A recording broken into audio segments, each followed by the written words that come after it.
యెషయా గ్రంథం 55వ అధ్యాయం.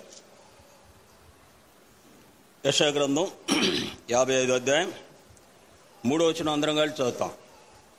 పాత నిబంధనలో 616వ పేజీ. యెషయా గ్రంథం 55వ అధ్యాయం 3వ వచనం అందరం కలిసి చదువుతాం. చెవియొగ్గి నా యొద్దకు రండి, మీరు విని ఎడల మీరు బ్రతుకుదురు. నేను మీతో నిత్య నిబంధన చేసేదను, దావీదునకు చూపిన శాశ్వత కృప మీకు చూపుదును. వీళ్ళ ఈ చదువుబడిన వాక్య భాగంలో దేవుడు ప్రజలైనటువంటి వారితో మీరు విని ఎడల మీరు బ్రతుకుదురు, మీరు బ్రతుకుదురు అనే మాట ఏం తెలియబరుస్తుందంటే, మనుషుడు జీవించేటువంటి జీవితం, ఆ జీవితం ఎట్లాంటిది, ఆ జీవించే జీవితం యొక్క ప్రతిఫలం ఏమై ఉన్నది అనేది మనుషుడు గ్రహించాలి. మనుషులందరి ఎడల దేవుడు కలిగి ఉన్నటువంటి మనసు, మనుషులందరూ కూడాను జీవించవలెనని ఆయన కోరిక ఉన్నట్లుగా చూస్తాం. ఇదే విషయాన్ని తిమోతి రాసిన మొదటి పత్రిక 2వ అధ్యాయంలో మనుషులందరూ రక్షణ పొంది సత్యమును గూర్చిన అనుభవ జ్ఞానం గలవారై ఉండవలనని ఆయన ఇచ్చయించుచున్నాడు అని రాయబడి ఉన్నది. దేవుడు పలుకుతున్నటువంటి ఈ మాటలో ఉన్నటువంటి మర్మం వీరా మనుషుల జీవితాల్లో ఎట్లా జరుగుతున్నది, మనుషులు ఎట్లా జీవిస్తున్నారు చూడండి. ఇదే యెషయా గ్రంథం 59వ అధ్యాయం 59వ అధ్యాయం 9వ వచనం 10వ వచనంలో ఇక్కడ ప్రజలు వారు పలుకుతున్నటువంటి మాటలు, దేవునికి వారికి మధ్య ఉన్నటువంటి విషయాలను ఇక్కడ ప్రజలు వివరించుటలో మనుషుని యొక్క జీవితం ఎట్లా ఉన్నదో వీరు పలికేటువంటి మాటల్లో మనం గ్రహించవచ్చు. ఇక్కడ వారు చెబుతున్న మొదటి మాట, కావున న్యాయము మాకు దూరముగా ఉన్నది, నీతి మమ్ములను కలుసుకొనట్లేదు. వెలుగు కొరకు మేము కనిపెట్టుకొనుచున్నాము గాని చీకటియే ప్రాప్తించును. ప్రకాశము కొరకు ఎదురు చూచున్నాము గాని అంధకారములోనే నడుచున్నాము. గోడ కొరకు గుడ్డి వారి వలె తడువులాడుచున్నాము, కన్నులు లేని వారి వలె తడువులాడుచున్నాము. సంధ్య చీకటి యందు వలెనే మధ్యాహ్న కాలమందు కాలు జారి పడుచున్నాము. బాగుగా బ్రతుకుచుండిన వారిలో ఉండి చచ్చిన వారి వలె ఉన్నాము. ఈ ప్రజలు పలికేటువంటి మాటలు ఉన్నటువంటి సత్యం ఏంటంటే, వారు జీవించే ఉన్నారు, అన్ని పనులు చేస్తున్నారు, అన్ని కార్యాలు జరిగిస్తూనే ఉన్నారు.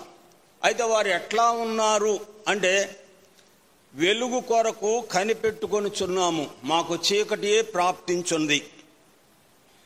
న్యాయము మమ్మలను కలుసుకొనట్లేదు, నీతి మాకు దూరముగా ఉన్నది.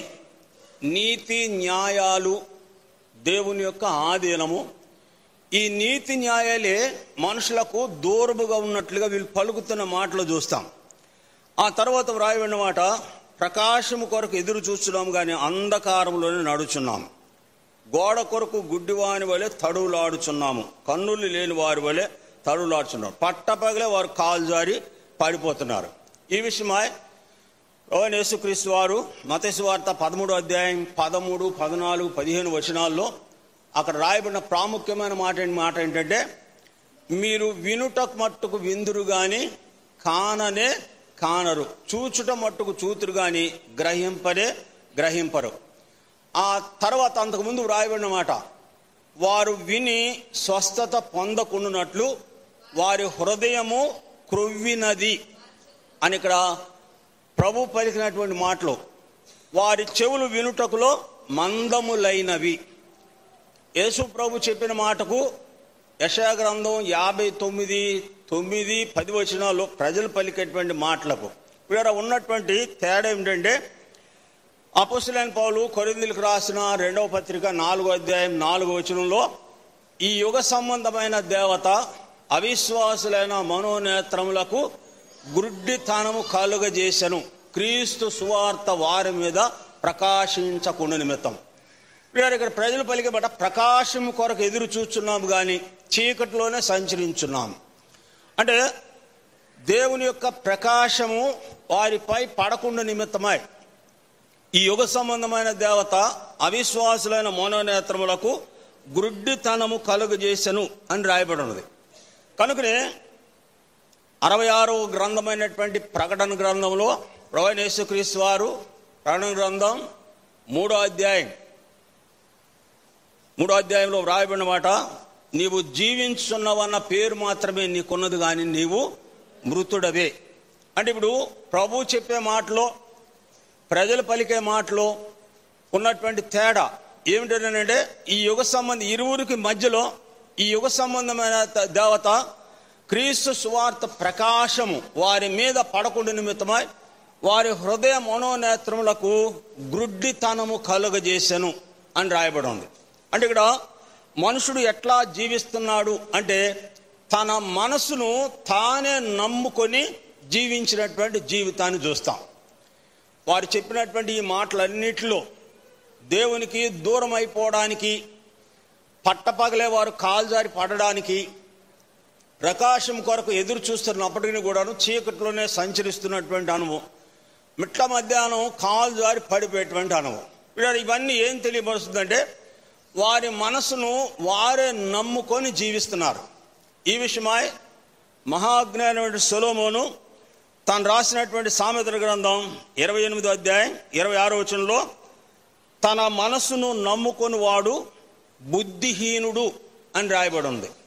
తన మనసును నమ్ముకొని వాడు బుద్ధిహీనుడు అంటే మనుషుని యొక్క మనసు మనిషిని ఎన్ని రీతులుగా నడిపిస్తున్నది అంటే తన మనసును నమ్ముకొనుట ద్వారా, అంటే వేరే వైపు ఇంకా వేరే వైపు చూడకుండా తన మనసు మీద తానే ఆనుకొని తన మనసును తానే నమ్ముకొనుట ద్వారా లేదా మనుషులు ఉన్నటువంటి ఆ మనసు ఏ వైపు నడిపిస్తున్నది, ఆ నడిపించేటువంటి విధానం. ఇప్పుడు మనం చదివినటువంటి యెషయా గ్రంథం 59:9-10 వచనాల్లో ఈ అనుభవాలన్నీ కూడాను మనుషుల జీవితంలో వారు కలిగి జీవిస్తూ ఉన్నట్లుగా చూస్తాం. కాబట్టి ఇక్కడ మొదటిగా తన మనసును నమ్ముకొని వాడు బుద్ధిహీనుడు అంటే వారి మనసు మనుషులను ఏం చేస్తున్నది. మొదటిగా చూడండి, మొదటిగా చూద్దాం. యెషయా గ్రంథం 44వ అధ్యాయం 20వ వచనం, వాడు బూడిద తినుచున్నాడు, వాని మనసు మోసపోయినదై చాలు. ఇక్కడ వాని మనసు మోసపోయినదై తప్పుదారిన వానిని తీసుకొని పోవుచున్నది. అంటే ఇప్పుడు తప్పుదారిలో తప్పుదారులు నడుస్తున్నటువంటి మనుషుల యొక్క స్థితి ఎట్లా ఉంటుందంటే న్యాయము కానీ నీతి కానీ ఆ మనుషుని జీవితంలో ఏమాత్రం కూడాను లేనటువంటి స్థితినే చూస్తాం. కాబట్టి ఇక్కడ వాడు బూడిద తింటున్నాడు, వాడి మనసు మోసపోయినదై తప్పుదారిన వాడిని తీసుకొని పోచున్నది, వాడు తన ఆత్మను రక్షించుకొన జాలడనియు వాని కుడి చేతిలో అబద్ధం ఉన్నది కదా అని అనుకొనుటకు వానికి బుద్ధి చాలదు. ఇక్కడ ఈ అనుభవం ఏం తెలియపరుస్తుంది అని అంటే మనుషుడు కలిగి ఉన్నటువంటి ఆ మనసు మనుషుని ఎట్లా మోసం చేస్తున్నది.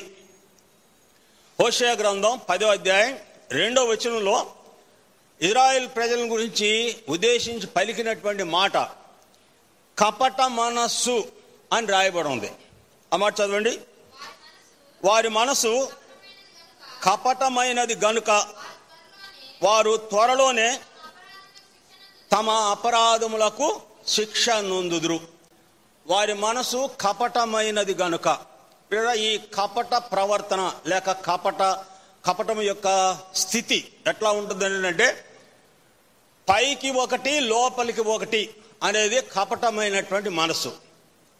కీర్తన 119:29వ చరణంలో దావీదు దేవుణ్ణి ప్రార్థన చేశాడు, కపటపు నడత నాకు దూరము చేయుము అని దావీదు దేవునికి ప్రార్థించినట్లుగా చూస్తాం.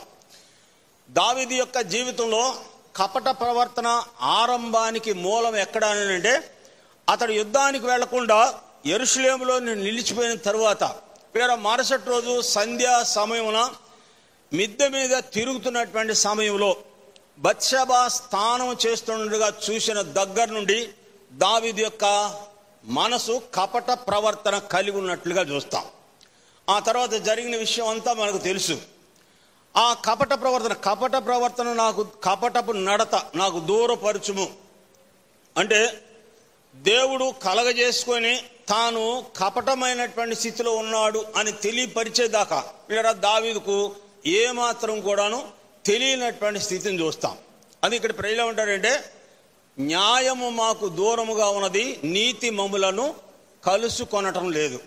వీళ్ళ న్యాయ నీతులు అనుసరించినటువంటి రాజు ఎలాంటి ప్రవర్తన కలిగి ఉండాలి అంటే యథార్థమైనటువంటి ప్రవర్తన కలిగి ఉండాలి. 2వ సమూయేలు గ్రంథం 11వ అధ్యాయం 1వ వచనంలో, వసంతకాలమున రాజులు యుద్ధమునకు బయలుదేరు సమయమున దావీదు యెరూషలేములోనే నిలిచెను అని రాయబడింది. అంటే తన యొక్క జీవితం కపట ప్రవర్తనకు నాంది ఎక్కడ ఉన్నది అంటే, తాను చేయవలసినటువంటి పని చేయకుండా తన సైనికుడైనటువంటి యోవాబుకు అప్పగించినట్లుగా దేవుని వాక్య భాగంలో చూస్తాం. కాబట్టి ఇక్కడ కపట మనసు కలిగినటువంటి వాడు శిక్ష నొందక మానడు అని రాయబడి ఉంది. అంటే ఇక్కడ వాని మనసు మోసపోయినదై, అంటే మనసు ఏం చెబుతుందంటే, నీలాంటి వ్యక్తి అసలు ఇంకొకడు లేడు, నువ్వు అనుసరించేటువంటి భక్తి ఇంకా ఎవరు కూడా అనుసరించట్లేదు, నీవే దేవుని ఖచ్చితంగా అనుసరిస్తున్నావు అంటే అతడు ఏం చేశాడు? ఆ పై వచనాలని మీరు చదువుతూ వస్తే, తానే ఒక మొద్దును తెచ్చుకొని దేవతను చేసుకొని తన ముందు నిలబెట్టుకొని నీవే నా దేవుడు నన్ను రక్షించుము అని ప్రార్థిస్తున్నటువంటి అనుభవాన్ని చూస్తాం. అంటే తాను చేసేటువంటి పని, తాను చేసినటువంటి క్రియలు అతనిని తన మనసు తానే మోసపరుచుకున్నట్లుగా చూస్తాం. అందుకే ఇక్కడ ఏమన్నాడంటే, తన మనసును నమ్ముకున్నవాడు బుద్ధిహీనుడు అని రాయబడి ఉన్నది. ఆ తర్వాత ఆదికాండం 34వ అధ్యాయం 13వ వచనంలో యాకోబు కుమారులైనటువంటి లేవి షిమ్యోనులు హామోరు కుమారుడు హామోరుతో ఇచ్చినటువంటి పలికినటువంటి మాటలు, మా పిల్లను మీకు ఇయడానికి మేమేమాత్రం కూడా మా చట్టం ఒప్పుకోదు, మీలో ప్రతివాడు సున్నతి పొందితేనే కానీ మా పిల్లను మీకు ఇయ్యము అని చెప్పినట్లుగా చూస్తాం. ఆ 13వ వచనంలో రాయబడిన మాట ఏంటంటే, తమ సహోదరి అయిన దీనాన్ని బట్టి అతడు చెప్పినందున యాకోబు కుమారులు అతని తండ్రి అయిన హామోరుతోను కపటముగా ఉత్తరమిచ్చిరి. అంటే వారి మనసులో ఏముందంటే పగ, ప్రతీకార వాంఛ, తన చెల్లెలను పాడు చేసేటటువంటి కక్ష, క్రోధము, ప్రతీకార వాంఛ వారి యొక్క హృదయంలో ఉండగా వారి పైకి మాత్రం హామోరుతోనూ హామోరు కుమారుడితోనూ వారు పలికినటువంటి మాటలలోనే కపట ప్రవర్తన కలిగి ఉన్నట్లుగా చూస్తాం. కాబట్టి ఇక్కడ వాని మనసు మోసపోయినదై, మనసు మనిషిని మోసములో నడిపిస్తున్నది. రెండవదిగా చూస్తాం చూడండి, అపొస్తలుల కార్యములు 8వ అధ్యాయం 30-31 వచనం. అపొస్తలుల కార్యములు 8వ అధ్యాయం 30-31. ఇక్కడ నపుంసకుని గురించి వ్రాయబడిన మాట చూస్తాం. పరిగెత్తుకొని పోయి అతడు ప్రవక్త అయిన యెషయా గ్రంథము చదువుచుండగా విని, నీవు చదువునది నీవు గ్రహించుచున్నావా అని అనగా, అతడు ఎవడైనను నాకు త్రోవ చూపకుంటే నేను ఎలాగూ గ్రహించగలను. ఇక్కడ నపుంసకుడు ఎవరు అనంటే, ఆయన ధనాగారం అంతటి మీద మంత్రి, కందాకే రాణి క్రింద ధనాగారం అంతటి పైన మంత్రి. అతడు ఎంత జ్ఞానం కలిగినటువంటి వాడు, ఎంత తెలివి కలిగిన వాడు అంటే చాలా తెలివి కలిగినటువంటి వాడు. ఎన్ని సంవత్సరాల నుంచి యెరూషలేముకు ఆరాధించడానికి వస్తున్నాడు వెళుతున్నాడో తెలియదు కానీ, అయితే ఆ సమయంలో దేవుడు ఫిలిప్పును ప్రేరేపించి నీ వెళ్ళి ఆ రథాన్ని కలుసుకో అని చెప్పినప్పుడు ఫిలిప్పు పరిగెత్తుకొని పోయి ఆ రథాన్ని కలుసుకున్నప్పుడు అతడు అడిగినప్పుడు ఇతను ఏమంటాడంటే, ఎవడైనా నాకు త్రోవ చూపకుంటే నేను ఎలాగూ గ్రహించగలను. అంటే అక్కడ ధర్మశాస్త్రోపదేశకులు ధర్మశాస్త్రాన్ని బోధించే విషయంలో వారు ఏమి బోధిస్తున్నారు, ఈ వెళ్ళిన అతను ఏమి వింటున్నాడు అని అంటే, వారు ధర్మశాస్త్రాన్ని అనుసరించి వారు ధర్మశాస్త్రంలో ఉన్నది ఉన్నట్లుగానే బోధిస్తున్నారు. అయితే వీరా ఇతడు వినే విషయంలో ఇతని యొక్క హృదయం ఎట్లా ఉన్నది అని అంటే, మార్క్స్ వార్త 6వ అధ్యాయం 52వ వచనంలో వారి హృదయము కఠినమాయను గనుక వారు రొట్టెలను గుర్చిన సంగతిని గ్రహించలేదు అని రాయబడి ఉన్నది. అంటే వెళుతున్నాడు, వస్తున్నాడు, దైవ గ్రంథం చదువుతున్నాడు, వాళ్ళు చెప్పే మాటలు కానీ ఇతడు చదివేటువంటి ఈ గ్రంథం యొక్క చదువు యొక్క వివరణ కానీ ఇతడికి ఏమాత్రం కూడా అర్థం కావట్లేదు. తర్వాత ఏమంటాడు, ఎవడైనా నాకు త్రోవ చూపుకుంటే నేను ఎలాగూ గ్రహించగలను. అంటే గ్రహింపు లేక మందిరానికి వెళ్ళినప్పుడు ధర్మశాస్త్రోపదేశకులు వాక్యం చెప్పేటప్పుడు ఇవన్నీ కూడా వింటున్నాడు. సంవత్సరాల తరబడి విని ఉండవచ్చు. అయినప్పటికీ కూడాను అతడు గ్రహించలేకపోవడానికి కారణం ఏంటంటే, హృదయ కాఠిన్యమే మనిషిని గ్రహింపు లేకుండా చేస్తున్నట్లుగా చూస్తాం. ఐగుప్తు దేశంలో జరిగినటువంటి అద్భుతమైనటువంటి కార్యాలు లోకంలో ఎక్కడా కూడాను జరగలేదు. అలాంటి కార్యాలు జరిగించగా దేవుడు ఫరో యొక్క హృదయము కఠినమాయను అని రాయబడి ఉన్నది. అంటే అతడు దేవుడు తన మహిమను చూపినప్పుడల్లా కూడాను అతని హృదయాన్ని కఠినపరుచుకున్న కారణం చేత అతడు దేవుని కార్యాన్ని చూడలేకపోతున్నట్లుగా దేవుని వాక్య భాగంలో చూస్తాం. కాబట్టి ఇక్కడ వారు మందిరానికి వస్తున్నప్పటికీ కూడాను దేవుని యొక్క ధర్మశాస్త్రోపదేశకులు బోధిస్తున్నా అతడు చదువుతున్నా కానీ అతనికి ఏమాత్రం కూడాను గ్రహింపు లేనటువంటి స్థితిని చూస్తాం. అంటే తన మనసు ఎలాంటిది అని అంటే, దేవుని యొక్క వాక్యాన్ని గ్రహించలేనటువంటి స్థితిలో అతడు జీవిస్తూ ఉన్నట్లుగా చూస్తున్నాం. లోకంలో ఉన్నటువంటి విషయం ఏంటంటే, ఒక మనుషుడు దేనైనా తెలుసుకోవాలి అని అనుకుంటే తనంతట తానైనా తెలుసుకోవాలి, లేక ఎదుటి వారు చెప్పిన దాన్ని బట్టైనా తెలుసుకోవాలి, లేకపోతే ఎదుటి వారిని చూసైనా నేర్చుకోవాలి. ఈ మూడు లేనటువంటి వాడిని దేవుడు కూడాను ఏం చేయలేడు. ఇక్కడ అతడు ఎవడైనా నాకు త్రోవ చూపుకుంటే నేను ఎలాగూ గ్రహించగలను అని అన్న తర్వాత ఫిలిప్పును తన రథం మీద ఎక్కించుకున్నట్లుగా చూస్తాం. కాబట్టి ఇక్కడ రెండవదిగా మనం గమనిస్తే, మనుషుని యొక్క మనసు కఠినపరచబడినప్పుడు చూడండి, యెషయా గ్రంథం 40వ అధ్యాయం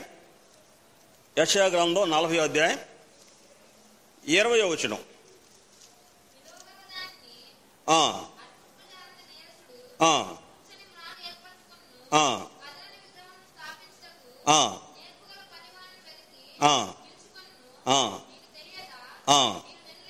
మీరు వినలేదా? మొదటి నుండి ఎవడును మీతో చెప్పలేదా? భూమిని స్థాపించిన దానిని బట్టి మీరు దానిని గ్రహింప. ఈ మాటలన్నీ మీరు చదువుతూ వస్తే ఇక్కడ దేవుడు సృష్టిని గురించి చెబుతున్నటువంటి మాటలను చూస్తాం. అంటే ఒక మనుషుడు దేవుణ్ణి తెలుసుకోవాలన్నా గ్రహించాలన్నా ఆ మనుషుడు ఒక సృష్టిని ధ్యానిస్తే, యోబు గ్రంథం 12వ అధ్యాయంలో భూమిని ధ్యానించిన అది నీకు బోధించును, సముద్రంలో చేపలను అడిగిన అది నీకు వివరించును అని చెప్పినట్లుగా చూస్తాం. అంటే మనుషుడు మొదటిగా తెలుసుకొనడానికి మనుషుడు తను ఏం చేసుకోవాలి అంటే, ఇర్మీయా గ్రంథం 6వ అధ్యాయం 10వ వచనంలో చదువుతాం, వారు వినుటకు మనసును సిద్ధపరుచుకొనరు గనుక వారు వినలేకపోయి అని రాయబడరు. అంటే తన మనసును ముందుగా దేవుని మాటలు వినడానికి తన మనసును ముందుగా సిద్ధపరుచుకుంటే, దేవుడు తన దాసుల ద్వారా ధర్మశాస్త్రోపదేశాన్ని ఉపదేశించేటప్పుడు వినడానికి తన మనసును ముందుగా సిద్ధపరుచుకుంటే ఆ చెప్పేటువంటి మాటలు మనుషునికి అర్థం అవుద్ది. అసలు ముందుగానే దేవుని మందిరానికి వెళ్తున్నాడు కానీ తన మనసును దేవుని మాటలు వినేటట్టుగా అతడు సిద్ధపరచుకోలేదు కాబట్టి అతడు గ్రహించలేకపోయినట్లుగా ఈ వాక్య భాగంలో చూస్తాం. కాబట్టి మీరు ఇక్కడ మనుషులు తన మనసును నమ్ముకున్నటువంటి వ్యక్తి ఎలాంటి జీవితం జీవిస్తాడంటే మోసకరమైన జీవితంలో జీవిస్తాడు. రెండవది ఇక్కడ రాయబడిన మాట, అతడు చదువుతున్నాడు కానీ ఏమాత్రం కూడా గ్రహింపు లేనటువంటి స్థితిలో చూస్తాం. అంటే దేవుని మాటలు వినడానికి తన మనసును తాను ఏమాత్రం కూడా ముందుగా సిద్ధపరుచుకున్నటువంటి స్థితిని చూస్తాం.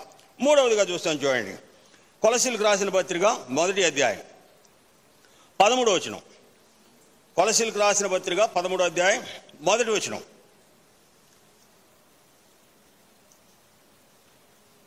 అంధకార సంబంధమైన అధికారములో నుండి. చాలు. నేను ఇక్కడ 3వదిగా గమనిస్తే అంధకార సంబంధమైన అధికారములో ఉన్నటువంటి వారు, అంటే అంధకార సంబంధమైనటువంటి అధికారి ఎవరంటే చీకటి రాజ్యాత నేత అయినటువంటి సాతానుడే అంధకార సంబంధమైనటువంటి అధికారం జరిగించేటువంటి వాడు. ఈ అంధకార సంబంధమైన అధికారములు ఉన్నటువంటి వ్యక్తి అంటే సాతాను ఆధీనంలో ఉన్నటువంటి వ్యక్తి వీళ్ళు ఎట్లా ఉంటాడు అంటే ఎఫెసీ పత్రిక 4వ అధ్యాయం 18వ వచనంలో అపోస్తలుడైన పౌలు ఎఫెసీయుల గురించి చెబుతూ, వారైతే అంధకారమైన మనసు గలవారై తమ హృదయ కాఠిన్యము వలన దేవుని వలన కలుగు జీవములో నుండి వేరుపరచబడిన వారై. చాలు. ఇక్కడ దేవుని వలన కలుగు జీవంలో నుండి వేరుపరచబడిన వారై. దీనికి కారణం ఏంటంటే వారి మనసు అంధకారమైన మనసు గలవారై. అంటే అర్థం ఏంటంటే రోమాపత్రిక 1వ అధ్యాయంలో వారి అవివేక హృదయము అంధకారమాయను. అంటే అంధకారం ఉన్నటువంటి వ్యక్తి ఏది కూడాను కనబడదు. అంధకారం ఉన్నటువంటి వ్యక్తి ఆ అంధకార రాజ్యాధినేత ఏదైతే చెబుతాడో అదే వారు అనుసరించినటువంటి జీవితమే అంధకార సంబంధమైనటువంటి అధికారములు ఉన్నటువంటి వ్యక్తుల యొక్క జీవితం అయి ఉన్నట్లుగా చూస్తాం. ఈ వ్రాయబడినటువంటి మాట ఏమిటంటే యోహాను సువార్త 3వ అధ్యాయం 19-20 వచనాల్లో వెలుగు లోకంలోనికి వచ్చినప్పటికీ కూడాను వారు వెలుగును ప్రేమింపక చీకటినే ప్రేమించిరి. తమ క్రియలు దుష్క్రియలుగా కనబడకున్నట్లు వాడు వెలుగునొద్దకు రాడు అని రాయబడి ఉన్నది. కాబట్టి వీళ్ళు ఇక్కడ అంధకార సంబంధమైనటువంటి అధికారములు ఉన్నటువంటి వ్యక్తి. అతని జీవితం ఎట్లా ఉంటుంది, వారు ఎట్లా జీవిస్తారు చూడండి. యోబు గ్రంథం 24వ అధ్యాయం, యోబు గ్రంథం 24వ అధ్యాయం 13వ వచనం. యోబు గ్రంథం 24వ అధ్యాయం 13వ వచనం. వెలుగు మీద తిరుగుబడి వారు కలరు, వీరు దాని మార్గములను గుర్తుపట్టరు, దాని త్రోవలలో నిలవరు. తెల్లవారునప్పుడు నరహంతకుడు లేచును, వాడు దరిద్రులను లేమి గలవారిని చంపును. రాత్రి యందు వాడు దొంగతనము చేయును. వ్యభిచారి ఏ కన్నైనను నన్ను చూడదనుకొని తన ముఖమునకు ముసుగు వేసుకొని సంధ్య చీకటి కొరకు కనిపెట్టును. చీకటిలో వారు కన్నం వేయుదురు, పగలు దాగుకొందురు. వారు వెలుగు చూడనొలరు. వారందరూ ఉదయమును మరణాంధకారముగా ఎంచుదురు. గాఢాంధకార భయము వారికి ఎట్టిదైనది తెలిసి ఉన్నది. వారు ఉదయాన్ని మరణాంధకారముగా ఎంచుతారట. రాత్రినేమో ప్రేమిస్తారు, పగలయ్యేటప్పటికి వారు వెలుగును మరణాంధకారంగా వారు ఎంచుతున్నట్లుగా చూస్తాం. అంటే వారు చీకటి కొరకు కనిపెట్టి అంధకార సంబంధమైనటువంటి క్రియల్లో పాలువారగు నిమిత్తమై అంధకార సంబంధమైనటువంటి అధికారి ఆధీనములు ఉన్నటువంటి వారు పిల్లలు ఇక్కడ చేస్తున్నటువంటి పనులు వారు ఉదయమును మరణాంధకారముగా ఎంచుదురు. అంటే వారి జీవితం అంతా కూడాను చీకటిలోనే గడిపేవారు. వారు వెలుగు మీద తిరుగుబాటు చేయువారు గలరు. చూడండి, ఇదే సామెతల గ్రంథం 6వ అధ్యాయం, సామెతల గ్రంథం 6వ అధ్యాయం 26వ వచనం. సామెతల గ్రంథం, వేశ్య సాంగత్యం చేయువానికి రొట్టె తుండక మాత్రం మిగిలి ఉండును, మగనాలు మిక్కిలి విలువ గల ప్రాణమును వేటాడును. అంటే మనుషుని యొక్క ప్రాణము లేక మనుషుని యొక్క ప్రాణం మగనాలు మిక్కిలి విలువ గల ప్రాణమును వేటాడును. అంటే అర్థం ఏంటంటే వారు చీకట్లోనే వారి కార్యాలు వారి కోరికలు ఇవన్నీ తీర్చుకునేటువంటి ప్రజానికముగా చూస్తాం. ఈ విషయమై పేతురు తాను రాసినటువంటి 2వ పత్రిక 2వ అధ్యాయం 14వ వచనంలో వ్యభిచారిని చూచి ఆశించు పాపము మానలేని కన్నులు గలవారును అస్థిరులైన వారి మనసులను మరులు కొల్పుచు లోభత్వమందు సాధకము చేయబడిన హృదయములు గలవారునై ఉండి శాపగ్రస్తులయ్యుండిరి. వీరెవరు అంటే శాపగ్రస్తులయ్యుండిరి. ఎవరంటే అంధకార సంబంధమైన అధికారములు ఉన్నటువంటి వారు, అంధకార సంబంధమైన మనసు కలిగిన వారై. అదే ఎఫెసీ పత్రిక 4:17-18 ఆఖరిలో ఏమంటాడంటే వారి మనసులకు కలిగిన సమస్త వ్యర్థతను అనుసరించి నడుచుకుంటున్నారు అని రాయబడినట్లుగా చూస్తాం.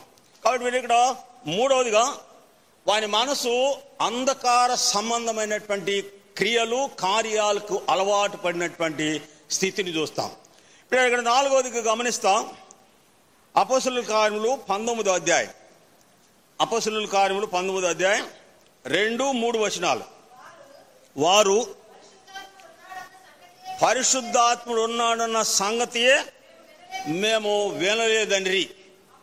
అప్పుడు అతడు అలాగైతే మీరు దేనిని బట్టి బాప్తిసం పొంది ఉన్నారని అడుగగా. చాలు. ఇక్కడ పౌలు ప్రభువును అంగీకరించి బాప్తిసం తీసుకున్నటువంటి వారిని మీరు పరిశుద్ధాత్మను పొందిత్రా అని అడిగినప్పుడు అసలు ఆత్మ ఉన్నాడు ఆ సంగతే మాకు తెలియదు అన్నారు. మరి బాప్తిసం ఎట్లా తీసుకున్నారంటే యోహాను బాప్తిసం ఇచ్చాడు, మేము మునిగాం అంటే మనుషులు బాప్తిసం తీసుకునే అనుభవాలు, బాప్తిసం ఇచ్చేవాడి అనుభవాలు వీళ్ళు ఎట్లా ఉంటాయంటే వాడు చీకటిలోనే ఉంటాడు, చీకటి కార్యాల్లోనే ఆ బాప్తిసాలు కూడా ఇచ్చేస్తాడు. ఎందుకంటే సమాజంలో నేను బాప్తిసం తీసుకున్నాను, నేను బాప్తిసం ఇచ్చాను, లేకపోతే నా వాళ్ళు బాప్తిసం తీసుకున్నారు అని అనిపించుకోవడానికి వీరు చీకటి కార్యాలు చేసేటువంటి వారే. ఆత్మ ఉన్న సంగతే మాకు తెలియదంటే ఒక మనుషుల్లో మార్పు రావడానికి వీరు ఆత్మే మూల కారణంగా చూస్తాం.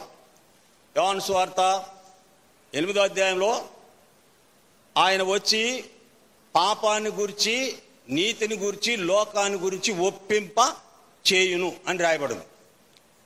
సత్యస్వరూపమైనటువంటి ఆత్మ వచ్చినప్పుడు పాపాన్ని గురించి, నీతిని గురించి, లోకాన్ని ఒప్పింప చేయును అని రాయబడింది. ఇప్పుడు వీరు బాప్తిసం తీసుకోవడంలో మారు మనసు అనుభవం లేదు, దేవుని ఎరిగినటువంటి అనుభవం కూడా లేదు. ఇప్పుడు బాప్తిసం తీసుకున్నారంటే యోహాను దగ్గర బాప్తిసం తీసుకున్నారు, అందరూ వెళ్తున్నారు, వీళ్ళు కూడా వెళ్ళి బాప్తిసం తీసుకున్నారు. వేరే దీనికి కారణం ఏమిటి అంటే అపోస్తలుడైన పౌలు కొరింథీయులకు రాసిన 2వ పత్రిక 3వ అధ్యాయం 15వ వచనంలో ఇక్కడ చెప్పబడినటువంటి మాట. కొరింథీయులకు రాసిన 2వ పత్రిక 15వ అధ్యాయం 3వ అధ్యాయం 15-16 వచనాలు. నేటి వరకును మోషే ధర్మశాస్త్రము వారు చదువునప్పుడల్లా ముసుగు వారి హృదయముల మీద ఉన్నది గాని వారి హృదయము ప్రభు వైపునకు ఎప్పుడు తిరుగునో అప్పుడు ముసుగు తీసివేయబడును. అంటే ఇప్పుడు వారి హృదయం మీద ఏముందంటే ముసుగు వేయబడి ఉన్నది. అంటే ముసుగు వేయబడి ఉందంటే అవతల వ్యక్తి ఎవరైంది కనబడదు, ఏం చేస్తున్నాడు అనేది కూడా కనబడదు. కాబట్టి ఈ విషయమై వీరు ఇలాంటి అనుభవంలోనికి రావడానికి కారణం ఏమిటంటే తిమోతికి రాసిన 1వ పత్రిక 4వ అధ్యాయం 1-2 వచనాల్లో అపోస్తలుడైన పౌలు ఇలాంటి వారిని గురించే అయితే కడవరి దినములలో కొందరు అబద్ధికుల వేషధారణ వలన మోసపరుచు ఆత్మలయందు దయ్యముల బోధయందు లక్ష్యముంచి విశ్వాస భ్రష్టులగుదురని ఆత్మ తేటగా చెప్పుచున్నాడు. ఇప్పుడు ఇక్కడ రాయబడిన మాట ఏంటంటే మోసపరచు ఆత్మలయందు దయ్యముల బోధయందు వారు నమ్మిక ఉంచుట ద్వారా. అంటే దయ్యాల బోధ ఏం తెలియబోతుందంటే ఏమీ అక్కర్లేదు, మారు మనసు అక్కర్లేదు, ఏమి లేదు, నువ్వు బాప్తిసం తీసేసుకోవచ్చు అని చెప్పేటప్పటికి వారు ఆ రీతిగానే బాప్తిసం పొందినట్లుగా చూస్తాం. కాబట్టి మీరు ఇక్కడ పరిశుద్ధాత్ముడు ఉన్న సంగతే మాకు తెలియదు అంటే ఇప్పుడు వీరి మనసుల మీద ఏముందంటే ముసుగు అనేటువంటి వారి హృదయాల మీద ముసుగు ఉన్న కారణం చేత మోషే ధర్మశాస్త్రంలో ఉన్నటువంటి సత్యవాక్యాలు చెబుతున్నప్పటికీ కూడాను వారు తెలుసుకోలేనటువంటి స్థితిని చూస్తాం.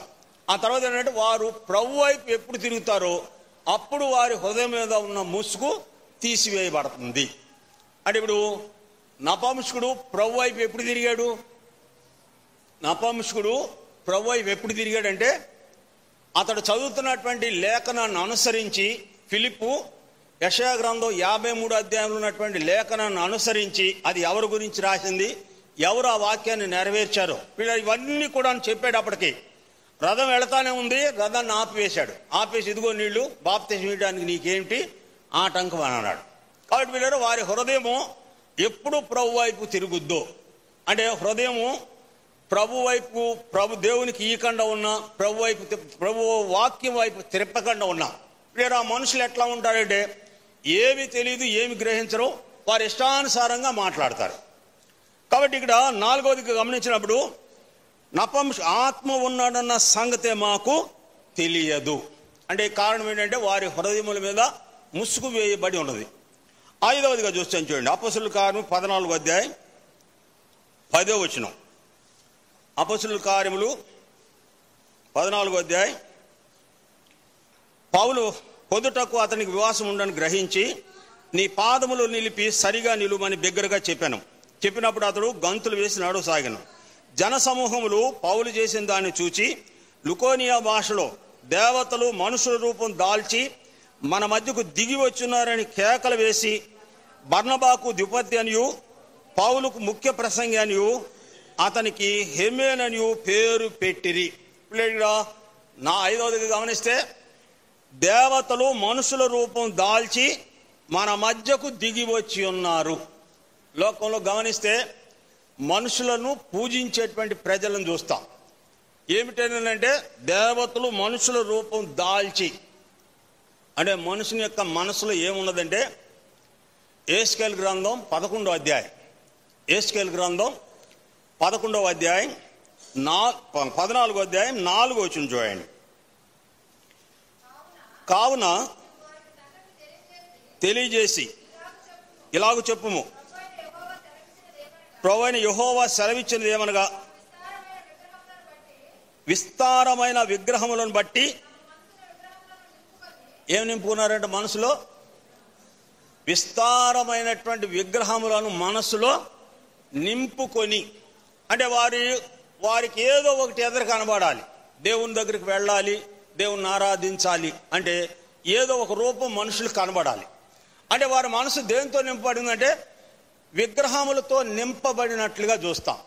అంటే విగ్రహములో నింపబడినటువంటి మనసు కలిగి ఉన్న కారణం చేత దేవుడు తన అద్భుత కార్యాన్ని ప్రజలకు చూపించడంలో ఉన్నటువంటి ఉద్దేశం ఏంటంటే దేవుని మహిమను తెలుసుకుంటాడనే ఉద్దేశంతో దేవుడు మహిమను చూపించాడు. మార్కు సువార్త 16వ అధ్యాయం ఆఖరి వచనంలో సూచక క్రియల ద్వారా పరిచర్య స్థిరపరచబడుచు వచ్చను అని రాయబడి ఉంది. మహిమకాల కార్యాలు దేనికి దేవుడు చూపాడంటే దేవుడు ఉన్నాడు, దేవుడు ఎలాంటి కార్యాలు చేస్తాడు అని నిరూపించడం కొరకు మాత్రమే దేవుడు అద్భుత కార్యాలు చేశాడు. అయితే ఇక్కడ ఆ అద్భుత కార్యాలు చూసినటువంటి వారు దేవతలు మనుషుల రూపం దాల్చి మన మధ్యకు వచ్చారని వారిని దేవుళ్ళుగా ప్రతిష్ఠించడానికి బలి అర్పించడానికి బయలుదేరినట్లుగా వ్రాయబడి ఉంది. కొరింథీయులకు రాసిన మొదటి పత్రిక 8వ అధ్యాయం 5వ వచనంలో దేవతలు అనబడిన వారు, ప్రభువులు అనబడిన వారు అనేకులు ఉన్నారు అని రాయబడి ఉంది. కాబట్టి మీరు ఇక్కడ మనుషుని యొక్క మనసు విగ్రహముతో నింపబడినట్లుగా చూస్తాం. అంటే ఇక విగ్రహము లేనిదే వారు దేవుణ్ణి ఏమాత్రం కూడాను పూజించలేరు, దేవుని ఏమాత్రం కూడా అనుసరించలేరు. అందుకనే దేవుని వాక్య భాగంలో వ్రాయబడినటువంటి మాట, మనుషులు కల్పించిన పద్ధతులు దైవోపదేశములని వారు నన్ను వ్యర్థముగా ఆరాధించుచున్నారు అని ప్రభు చెప్పిన మాట చూస్తాం. కాబట్టి వీళ్ళు ఇక్కడ 5వదిగా వారి మనసు విగ్రహములతో నింపబడి ఉన్నటువంటి కారణం చేత వారు మనుషులను దేవుళ్ళు దేవతలుగా పూజిస్తున్నట్లుగా ఈ వాక్య భాగంలో చూస్తాం. వారి మనసు మోసపోయినదై తన మనసును నమ్ముకొని వాడు బుద్ధిహీనుడు. అంటే మనసును నమ్ముకున్నటువంటి వారి యొక్క జీవితం ఎట్లా ఉండదంటే మోసకరమైనటువంటి జీవితం వారు జీవిస్తున్నట్లుగా చూస్తాం. ఇక్కడ మొదటిగా గమనిస్తే వారి మనసు మోసపోయినదై తప్పుదారిన వారిని తీసుకొని పోచున్నది. రెండవదిగా గ్రంథం చదువుతున్నాడు కానీ ఏమాత్రం కూడా గ్రహించట్లేదు. ధర్మశాస్త్రోపదేశకుడు బోధిస్తున్నా కానీ ఆ బోధలో ఉన్నటువంటి సత్యాన్ని గ్రహించలేకపోతున్నట్లుగా చూస్తాం. దానికి కారణం ఏంటంటే వారి యొక్క హృదయ కాఠిన్యమే దానికి మూలంగా చూస్తాం.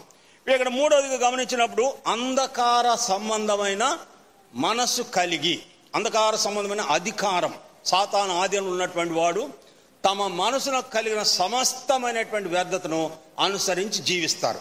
ఇక్కడ 5వదిగా గమనించినప్పుడు దేవతలు మనుషుల రూపం దాల్చి మన మధ్యకు వచ్చారని పౌలును బర్నబాను దేవుళ్ళుగా చేసినట్లుగా చూస్తాం. వారి మనసు విగ్రహములతో నింపబడి ఉన్నది. 6వదిగా చూస్తాం చూడండి, అపోస్తలుల కార్యములు 17వ అధ్యాయం 22వ వచనం. అపోస్తలుల కార్యములు 17వ అధ్యాయం 22వ వచనం. నిలిచి చెప్పినది ఏమనగా, ఎథెన్స్ వారులారా, మీరు సమస్త విషయములలో అతి దేవతా భక్తి గలవారా ఉన్నట్టు నాకు కనబడుచున్నది.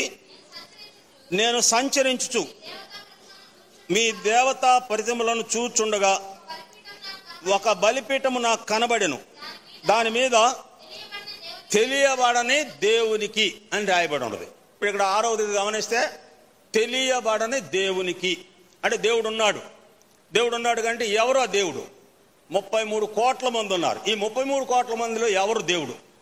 తెలియబడని దేవునికి అంటే వీరు ఎలాంటి మనసు కలిగినటువంటి వారంటే, కీర్తన 14:2వ వచనంలో వివేకము కలిగి దేవుని వెదకువారు కలరేమోనని ఆయన ఆకాశము నుండి నరులను పరిశీలించను.